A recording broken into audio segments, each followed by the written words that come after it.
Hello, I'm Timmy, and I would love to talk about something that has kept me going for a while, a principle I've learned by books and by the scriptures that has kept me going.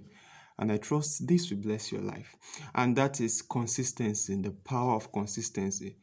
I would like you to understand that it is not sufficient to do good. Yeah, it is not sufficient to know how to do something good, but you must understand that whatever you do that is worthwhile should be done consistently. There's a power in consistency that brings huge success, that brings sustained excellence.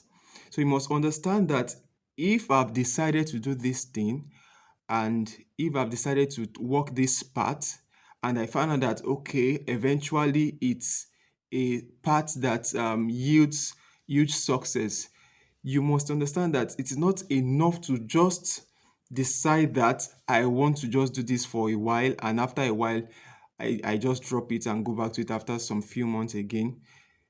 Things success, excellence, and being relevant doesn't work that way. You must continually do it, have that ability to be intentional about what you do, whatsoever you do.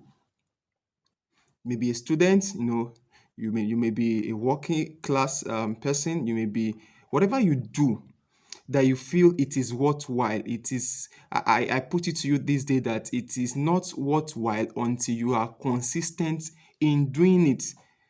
So if you do something today and you see the result, do it tomorrow, you see another result. There's a power in the fact that you are able to continually do that and to achieve success. So it's not enough for you to say you did something today and tomorrow you decided to just take a break. So you could begin to think about those things that you need to do in your life that you have been living out for a while because you are not consistent. For instance, maybe you are a student and in your first year you had a good grade and you saw that wow, this is good success. Everybody loves success. It's good to taste success. But then in your second year, you were worried about it.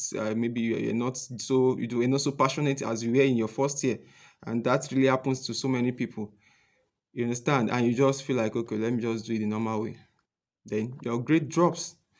In your third year, maybe because your grade drops, you now decided to say, let me pick it up again. And you be able to pick it up.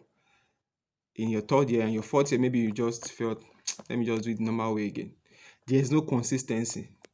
And if there is no consistency as a student, you understand, you cannot sustain a success. You don't have that enablement or capacity. You've not built that capacity to sustain success in whatsoever you are doing. So it's not just boiling down to students. Whatever you are doing, try and be to inhabit the principle of being consistency, ability to persist and continually do something until you achieve a desired and tangible goal.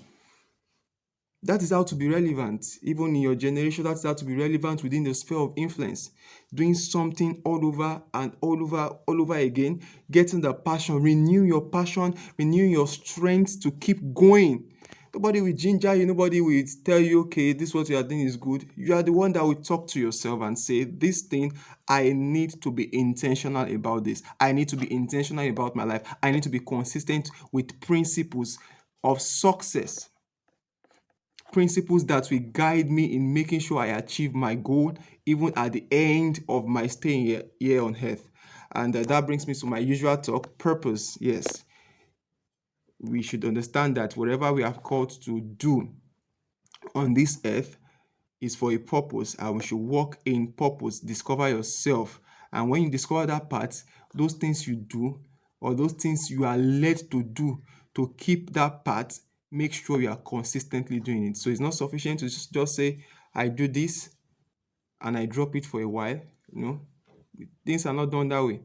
Try to be consistent, and I trust that the Lord will grant you the grace and the strength to be consistent in Jesus' name. Stay blessed. I still remain your humble son,